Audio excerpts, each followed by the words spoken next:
রাজনৈতিক দলগুলোর মধ্যে তত্ত্বাবধায়ক সরকার ব্যবস্থা পুনঃপ্রতিষ্ঠার ব্যাপারে কোনো রকম দ্বিমত নেই।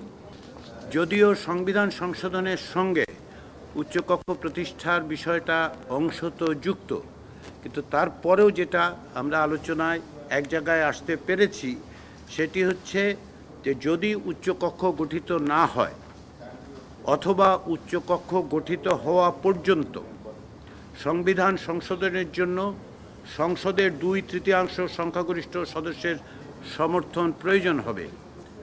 তবে সুনির্দিষ্ট কতগুলো অনুচ্ছেদ, যেমন প্রস্তাবনা,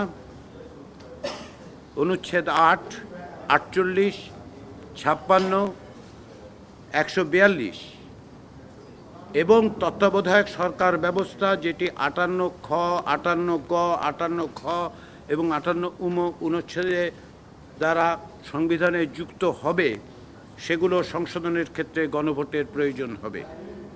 আমরা এখানে তত্ত্বাবধায়ক সরকার ব্যবস্থা ভবিষ্যতে পরিবর্তনের জন্য সংবিধানে অন্তর্ভুক্ত হওয়া এবং অন্তর্ভুক্ত হওয়া পরবর্তী সময়ে যদি সংশোধনের প্রয়োজন হয় বা কোনো উদ্যোগ থাকে, তার জন্য আমরা গণভোটের কথা বলেছি এই বিবেচনার থেকে যে রাজনৈতিক দলগুলোর মধ্যে তত্ত্বাবধায়ক সরকার ব্যবস্থা পুনঃপ্রতিষ্ঠার ব্যাপারে কোনো রকম দ্বিমত নেই। আমরা আশা করছি আগামী সপ্তাহে আমরা তত্ত্বাবধায়ক সরকারের প্রধান কিভাবে নিযুক্ত হবেন, কিভাবে নিয়োগ করা হবে সেটা নিষ্পত্তি করতে পারব।